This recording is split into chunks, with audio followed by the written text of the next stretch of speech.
I 1778 skrev Frankrig under på en alliancetraktat, der betyder, at Frankrig og USA nu er gode venner og skal hjælpe hinanden i krigen mod England.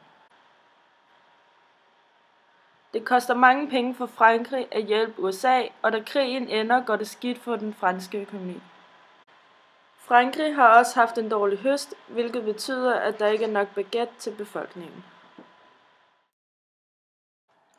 I Frankrig var befolkningen delt ind i 3 grupper, kaldet stænder. Kongen lå øverst over alle befolkningen.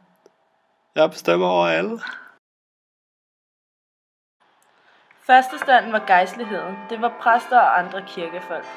Jeg betaler ikke skat, får 10% af borgernes indtjening og har meget magt. Anden standen var adelen. Jeg betaler heller ikke skat, bestemmer meget, og jeg må jage på bøndernes mark. Tredje standen var borgerskabet. Det var f.eks. købmænd, advokater, bønder og håndværkere.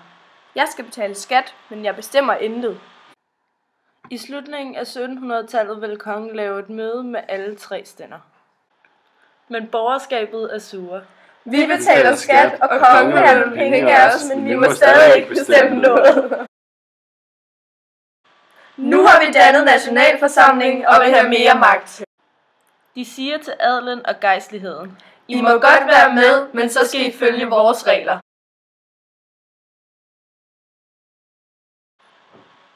Det gider vi ikke.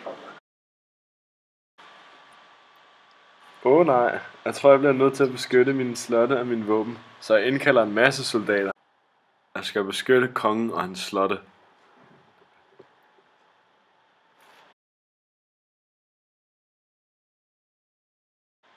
Har I hørt det? Kongen har indkaldt militæret! Det skal han bare ikke slippe godt fra, så vi går til angreb mod Bastillen, hvor vi kan få krudt og våben, som vi kan bruge mod kongen.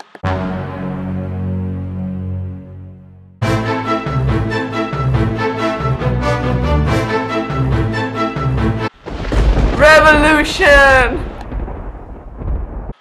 Nationalforsamlingen har magten og laver en masse love. I 1791 var forfatningen klar, og Frankrig blev et konstituelt monarki. Det betød, at kongen stadig var øverst, men var tvunget til at arbejde sammen med nationalforsamlingen. Adelen og gejstligheden var også blevet frataget deres fordele og privilegier. Et nyt samfund var født. Merde! Kongen og dronningen flygter, fordi de er bange og har mistet deres magt. Andre lande gik nu imod Frankrig, fordi de var bange for, at der også ville ske en revolution i deres land.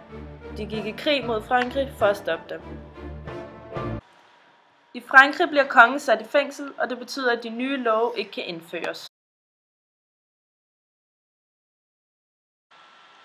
Nationalforsamlingen bliver til Nationalkonventet, der udråber Frankrig til en republik.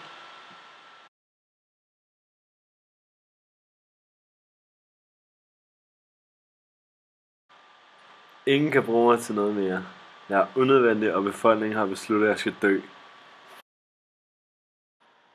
Efter kongens død kan borgerne ikke blive enige om, hvem der skal have magten. Der opstod derfor det, vi kalder et rædselsregime. Det betød, at alle borgerne gik mod hinanden, og uskyldige blev dræbt. I 1799 bliver det nye styre, direktoriet, væltet af general Napoleon Bonaparte. Nu vil jeg bestemme. Jeg vil have et samfund, hvor orden og hierarki hersker.